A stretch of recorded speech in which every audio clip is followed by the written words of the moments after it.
Ben.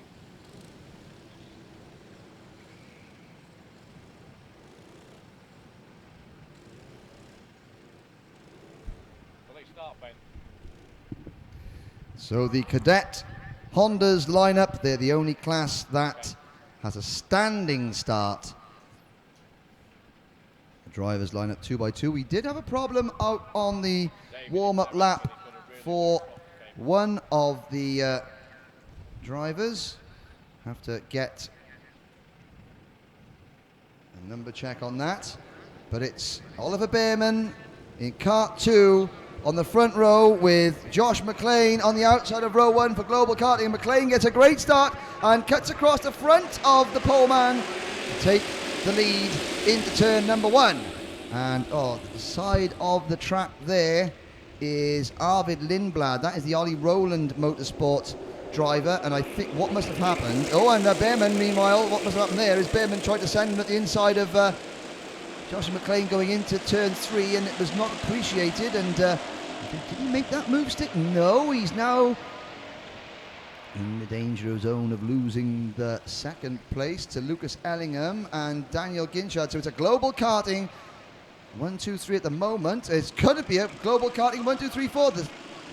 The black and yellow express, Mike Spencer, will be secretly quite pleased as he watches his 4 young cadet Honda drivers occupy the first 4 places. McLean, Ellingham, the number 29 of Harvey Charter is having a great start. He's up into the top 4. And the other one is Daniel Ginchard in the 54. Now, Ginchard is down in my program as a privateer, but he's got the graphics kit, so Mike. And a good opening lap. Josh McLean. Well, McLean had a up and down day yesterday. A 4th and an 18th. He's 10th in the intermediate standings. Well, Oliver Bearman, and there's number 12 of Koska Erfen. So the 2 Virtus Motorsport teammates who had things all their own way yesterday. They got first and second. They pushed each other away. There's a penalty for Bearman in one race, so Koska Erfen actually has inherited the win in race number 1, and he's leading the intermediate standings ahead of Alfie Rigby in the number 38 kart, and Alfie Rigby the BRK kart, and Rigby is the green and white chassis in 8th or 9th place at the moment. And there's a battle between McLean and Ellingham.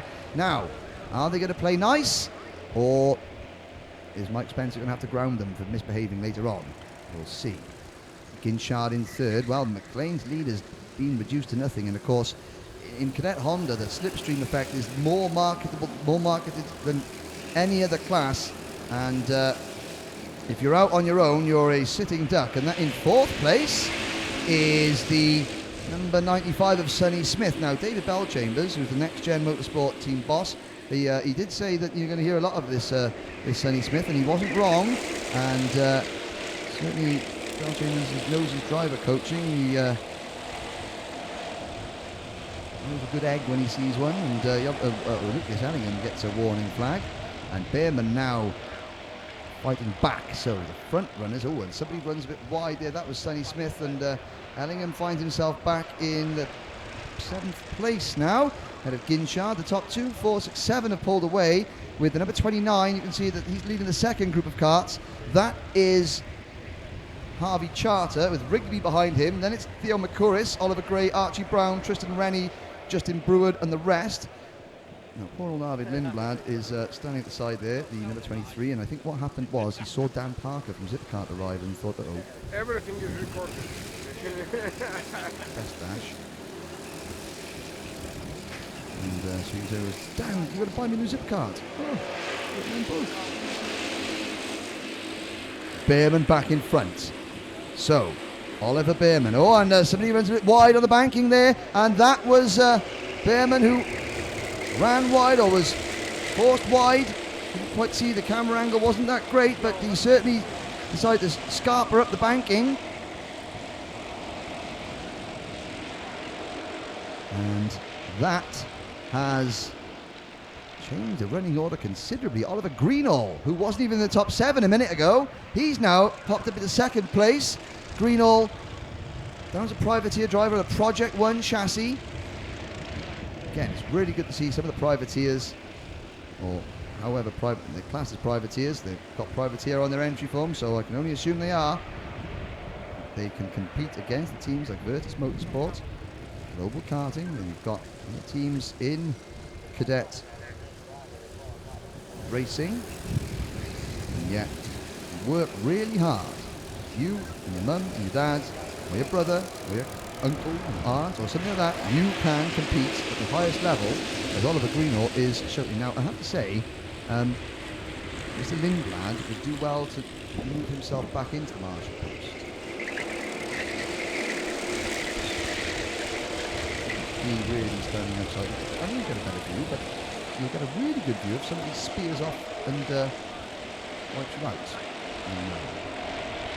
At the front, the leaders, just over halfway now. Koskan Irfan, Oliver Greenall, first and second. Then it's McLean third. Smith is fourth.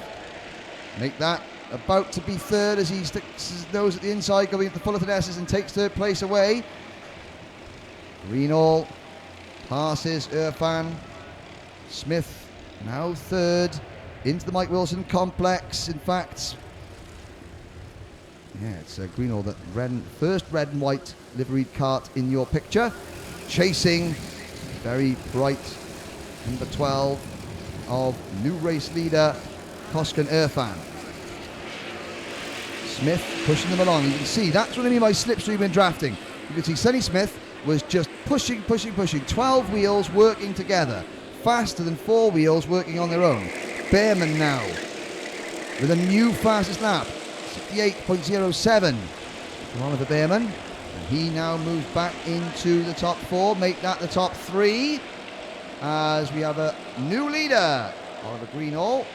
So 2 Virtus Motorsport drivers, second and third. No, make that first and third, because Irfan comes back at him. Oh, and the back there, Ellingham just squeezes Sonny Smith wide, and Smith then loses another place to, I think that was the number 54 of Daniel Ginchard, or it's the 74 of Theo McCouris.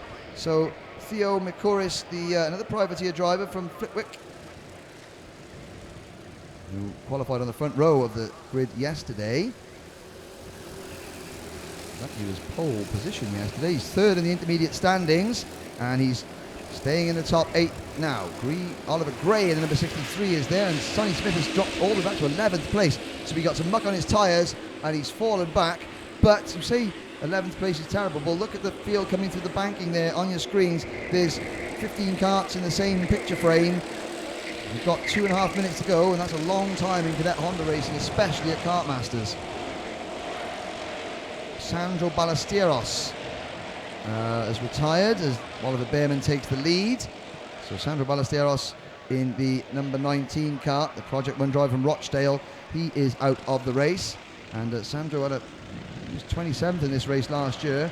Well, he's going to improve on that this year because he's only 25 in the field, but still not a great kart master so far. He's finished 25th in both his races yesterday, and now he is destined to finish 24th here. Aston Miller has also had a problem, is down in 23rd, as has Luke Weston, and Alfie Rigby is down to 21st. So Rigby and Miller, who were in the top 7 in the point standings, are down outside the top 20 in this race. Behrman leads on lap 8.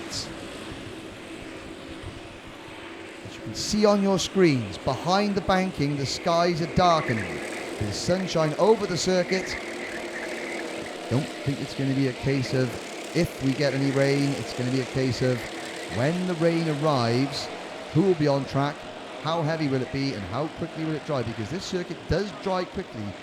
Thursday testing, it was wet, dry, because the wind was so great. Well, the wind isn't a factor today as much as it has been. Here are the leaders coming up the short chute now with just over a minute to go. Behrman, Irfan, and then it is McLean, Ellingham and Greenall, the top 5. They've got a gap over McCouris and Ginchard.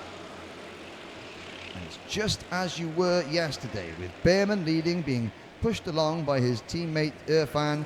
The problem is, though, is they got 2 teammates now behind them, the Global Karting 76 and the Global Karting O plate of McLean and Ellingham, who have got a similar plan to the Virtus drivers.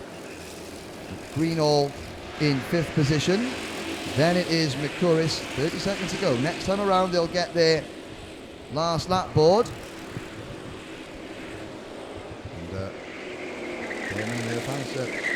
getting towards the business end of this race, but I'm wondering if the Virtus Motorsport driver coach Billy Munner is around this weekend. He's doing a lot of work with the Virtus team, and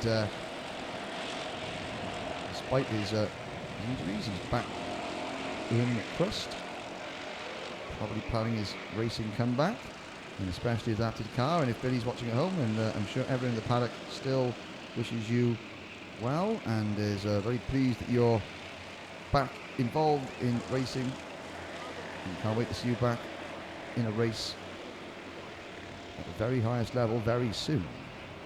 Of course, Billy Neuer used to race a Cadet Honda. Not too bad, actually. Here we go, though. Well, the Virtus Motorsport drivers have been split as they start their final lap. Behrman has got some breathing space, but watch how McLean and Ellingham just eat into that clean air between Behrman and themselves as they work together. And it's already that 10 kart length lead. It was half a second at the start-finish line. It's nothing as they enter the Litchfield Bridge. And it'll be even less than nothing when they get to the bottom of this hill. Sonny Smith sets a new fastest lap, 67.85. He's back into 9th place. Here we go, and round the outside, oh my word, Koskan Irfan, he lands with high, wide and handsome, goes from 4th to 1st on the outside line, and he's still just taking his normal racing line. While Behrman's busy defending, Irfan has just taken the normal line and has swept through into the lead. The 2 global karting entries have been shuffled back to 3rd and 4th, and Behrman looking over his shoulder.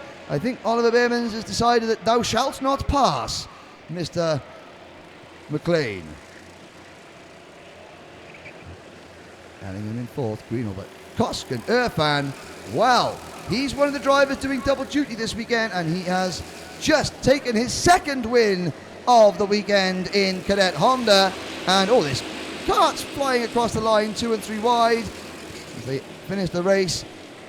So it's Irfan, Behrman, McLean, Ellingham, Oliver Greenall in 5th, then Theo McCurris is 6th, Ginchard is 7th, Sonny Smith 8th, then it is Harvey Charter in 9th, and Archie Brown rounds out the top 10 ahead of Justin Brouard, Zach Walters, Oliver Gray and Kyle Cassibanti, with Declan Russell rounding out the top 15. And poor result for a couple of drivers, Alfie Wrigley especially, so a 23rd place finish for Alfie. He will not still be in 2nd place in the point standings with 1 heat to go. And the track is getting cloudier. The dark clouds are heading our way. And we have got, how many races? 6 races to go before lunch. Just kidding.